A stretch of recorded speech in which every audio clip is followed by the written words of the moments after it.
बिस्मिल्लाहिर्रहमानिर्रहीम। अस्सलाम वालेकुम काश्तकार भाइयों, आज मैं एफ्लाटॉक्सिन्स के बारे में बात करूंगा। एफ्लाटॉक्सिन वो जहरीला मादा है जो मकई और दूसरी ज़रई इजनास में जो है वो पाया जाता है, और ये एक फफूंदी है। फफूंदी की कुछ इकसाम हैं जो ये जहर जो है ज़रई इजनास में पैदा करती हैं। ये फफूंदी जो है ज़मीन में मौजूद होती है। इसके अलावा जो हमारी खेतों में कोई मलबा वगैरह पड़ा हो, वहाँ पे ये फफूंदी जो है वो परवरिश पाती है, और ये फसल में उस वक़्त इसका हमला ज़्यादा होता है जब फसल को कोई सोका लगे या दर्जा हरारत ज़्यादा हो। तो हमारे एनवायरनमेंट में हमारे यहाँ ये दोनों मसाइल जो हैं पाए जाते हैं, यानी कि दर्जा हरारत भी हमारे यहाँ, गर्मी भी शदीद पड़ती है, इसके साथ पानी का भी बाज़ दफ़ा जो है वो मसला बनता है, और सोका लगने की वजह से इसका हमला जो है वो काफ़ी ज़्यादा होता है। इसकी अहमियत इस तरह है कि ये जो जहरीला मादा है अगर हमारे ज़रई इजनास में पाया जाए, मकई में पाया जाए, तो ये जो है ये कैंसर तक, इंसान में कैंसर का बाइस बन सकता है। इसके अलावा जानवरों की जब फीड में ये शामिल होता है, क्योंकि मकई का बड़ा हिस्सा जानवरों की फीड में इस्तेमाल होता है, तो जानवरों में भी ये बीमारियां पैदा करता है। दुनिया में जो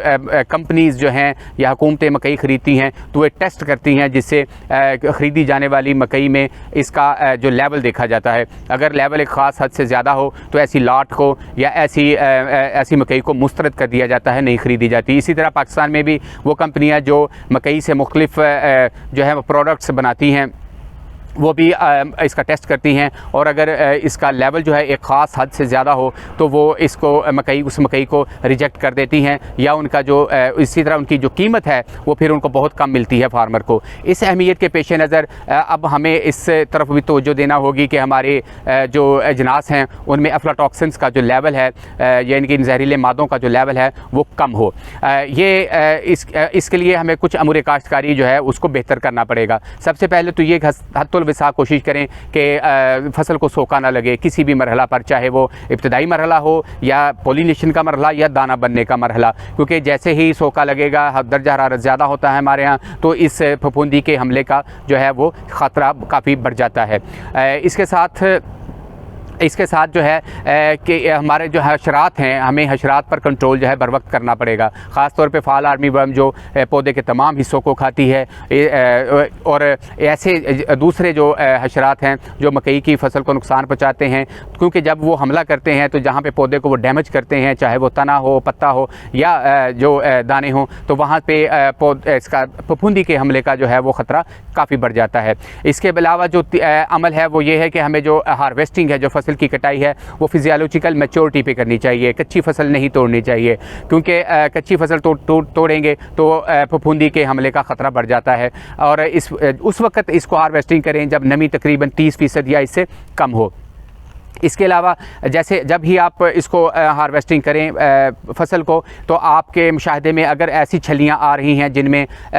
फफूंदी के हमले का आपको अलामात मिलती हैं, या हशरात के हमले का अलामात, या कोई डैमेज छलियां, ऐसी छलियों को आप उसी वक्त पहले ही मरहले में अच्छी और सेहतमंद छलियों से अलहदा कर दें, और अपनी जिन्स को कभी भी कच्चे थड़ों पर ना खुश करें, क्योंकि जैसे मैंने पहले अर्ज़ किया कि ये फफूंदी जो है मट्टी में पाई जाती है, और अगर आप उसको मट्टी पर फैलाएँगे तो वो फफूंदी उसी वक्त जो है वो आपकी छलियों पे, आपके दानों पे मुंतकिल हो जाएगी। आपने जब इसकी गहाई करनी है तो गहाई जो है वो आपने 15% नमी पे करनी है, इससे कम नमी पे आपने गहाई नहीं करनी, क्योंकि अगर आप 15% से ज़्यादा नमी पे गहाई करेंगे तो दाने जो है वो टूटने का खदशा होता है, जिससे वो फफूंदी जो है फिर हमलावर हो सकती है आपके जिन्स पर।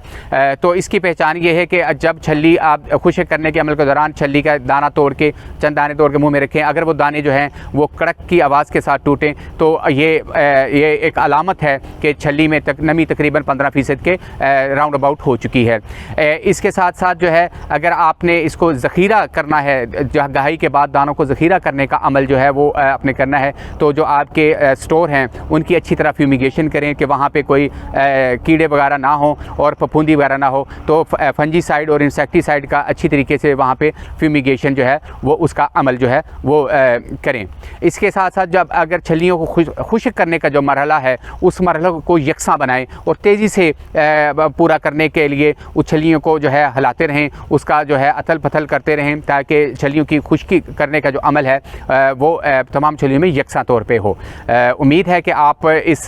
मेरी इस वीडियो का जो असल मैसेज है कि अपने जिन्स को जहरीले मादों से बचाना और कैसे हम अमूर काश्तकारी को देखते और कटाई और उसके बाद के जो अवामिल हैं, प्रोसेस हैं, उन पे तवज्जो करके हम अपनी फसल को इन जहरीले मादों से महफूज रख सकते हैं। वीडियो देखने का बहुत शुक्रिया।